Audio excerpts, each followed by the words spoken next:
Salut à toi, pensée du jour numéro 80 ou 80, suivant d'où tu regardes. Aujourd'hui, je veux parler de facteurs limitants et de compensateurs. C'est un sujet dont je parle beaucoup au niveau énergétique, mais c'est assez intéressant parce que lundi, je suis allé faire une séance, un assessment avec Kevin pour mes hanches, parce que j'ai des hanches en carton. D'ailleurs, merci beaucoup Kevin pour le boulot. Et en plus de ça, pour ceux qui sont intéressés par en apprendre un petit peu plus sur les articulations et sur la hanche de manière spécifique, je vous mettrai le lien dans la description. En gros, Kevin vient de mettre en place, donc KSOS FET, vient de mettre en place un cours spécialiste de la hanche. Et donc pour les coachs, pour ceux qui veulent en apprendre plus sur sa manière de prendre quelqu'un en charge, l'assessment complet, toute la théorie derrière aussi au niveau des articulations. Et ensuite tous les exercices bien sûr qui peuvent être utilisés pour travailler sur la mobilité au niveau des hanches, comment les progresser, comment les programmer. C'est vraiment un programme qui est super complet. J'ai eu l'occasion d'aller voir ce qu'il y avait à l'intérieur en détail. Et donc pour ceux qui sont intéressés, je vous le recommande grandement. Et donc avec le lien dans la bio, tu peux accéder au cours pour... je crois que Kevin était assez généreux, il donne 10% de rabais pour la communauté Upside. Donc utilise le lien dans la bio, va voir le cours que Kevin a mis en place. Et si ça te parle, je te conseille l'investissement parce que c'est vraiment un cours qui est très très bien construit. Donc petite parenthèse, donc voilà, lundi j'ai fait la séance d'assessment avec Kevin pour mes hanches. Et bon, pas trop de surprise, il n'y a pas grand chose qui bouge au niveau de l'articulation même. Et donc c'est pas une surprise que mon dos prenne un petit peu tout le travail. Parce que comme tu le sais très certainement, si ta hanche elle fait pas le travail d'une hanche, ton bassin il va devoir compenser. Donc on a un facteur limitant qui est la hanche, the glenohumeral joint, je ne sais même pas comment on l'appelle en français. Donc vous m'excuserez, tu m'écriras dans les commentaires le huméro-glénoïdal, je sais pas comment on dit en français. En gros, voilà l'articulation de la hanche en elle-même, l'intérieur, qui doit avoir une certaine amplitude de mouvement, une certaine liberté de mouvement. Et si ce n'est pas le cas, on va avoir un compensateur. Dans ce cas-là, c'est le bassin, c'est le dos, c'est tout ce qu'il y a autour qui va pouvoir prendre la charge en fait ou prendre le mouvement, l'amplitude que la hanche en elle-même ne peut pas assumer. Donc on a le facteur limitant la hanche, les compensateurs, le bassin, le dos et d'autres aussi, ça peut aller plus loin aussi. C'est pareil pour mon dos au niveau lombaire, ça bouge à 2 endroits alors que ça devrait bouger à 6 ou 7 endroits. Et donc c'est clair que le facteur limitant ça va être les vertèbres qui ne bougent pas. Les compensateurs, ça va être les vertèbres qui bougent, mais qui bougent trop pour compenser du fait que les autres ne bougent pas. Donc on a cette idée de facteur limitant et de compensateur dans plusieurs domaines. Donc je pense que c'est quand on arrive à trouver des modèles comme ça qui s'appliquent à plusieurs situations qui sont assez différentes, on sait qu'on a quelque chose d'assez solide. Après, ça ne veut pas dire que ça s'applique partout.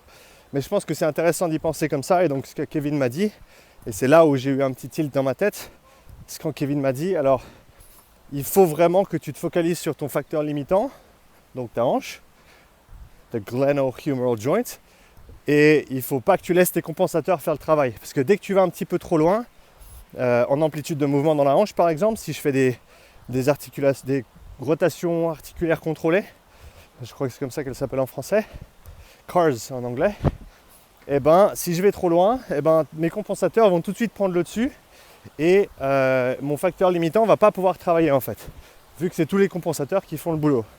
C'est la même idée avec les facteurs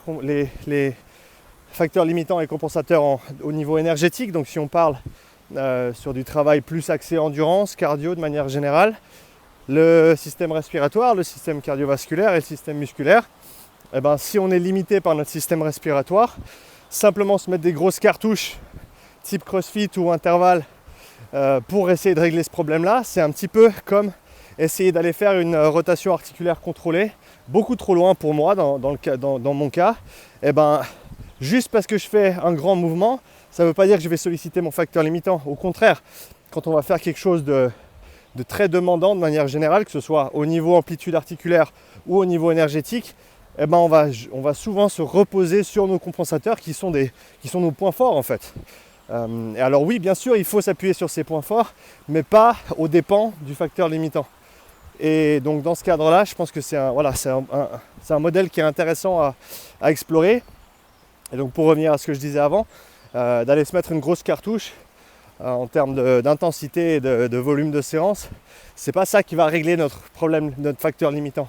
Il faut qu'on passe un petit peu de temps spécifique dessus pour le remettre à niveau du reste et pour que tout puisse travailler ensemble de manière intégrée. Mais voilà, avant de pouvoir intégrer, il faut pouvoir passer par de l'isolation. Et ça, c'est un principe qu'on retrouve aussi dans ce qu'enseigne, comment il s'appelle, le monsieur qui marche comme un animal. Je sais que tu étais en train de le dire à haute voix, mais je ne le trouve plus. Tu sais de qui je parle. Il aime bien les anneaux, il aime bien marcher sur les mains, il aime bien marcher comme un animal. Il a cette idée de isolate, integrate, improvise.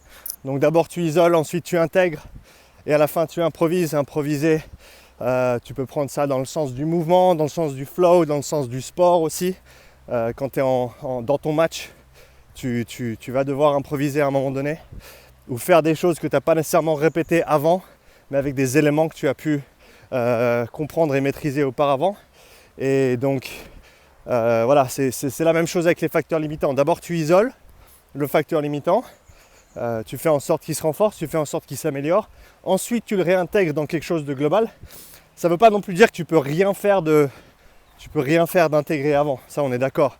Mais il faut dédier, que ce soit dans le cadre articulaire, que ce soit dans le cadre énergétique, je pense qu'il faut pouvoir dédier du temps. Après combien, ça va être très spécifique à la personne et à la situation. Donc je ne peux pas dire un entraînement par semaine ou 5 entraînements par semaine. Dans mon cas, je sais que je dois travailler sur mes hanches tous les jours parce que sinon ça ne va pas s'améliorer. Et donc il faut passer du temps en isolation, ensuite pour pouvoir réintégrer les choses et pour pouvoir sortir de l'autre côté avec quelque chose de mieux, un système qui fonctionne mieux dans sa globalité. On va dire la somme des parts qui est the whole is bigger than the sum of its parts. Donc le tout devrait être plus grand et plus fort et plus haut et mieux et meilleur et plus puissant que la somme des parties qui sont séparées. J'arrive pas toujours bien à traduire ces expressions en français, mais j'essaye. Donc si tu connais des meilleures expressions en français que celles que j'essaye d'utiliser ou de traduire, tu me les mets en commentaire aussi. Mais donc voilà, j'arrive un petit peu au bout ici. Cette idée de facteur limitant qui peut s'appliquer au niveau articulaire, au niveau énergétique aussi.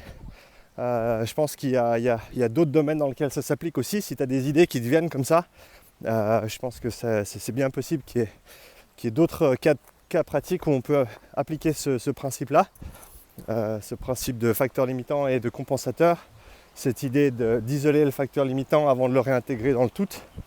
Et donc je serais intéressé de savoir ce que toi tu penses correspond à ça dans ton domaine de prédilection. En tout cas, merci d'avoir regardé cette petite vidéo, une petite vue sur la belle petite rivière en fin de vidéo. Merci d'avoir regardé la vidéo. J'attends tes commentaires avec impatience. Quoi qu'il arrive, bonne journée à toi. Et à demain, j'espère, pour une nouvelle pensée du jour. Ciao.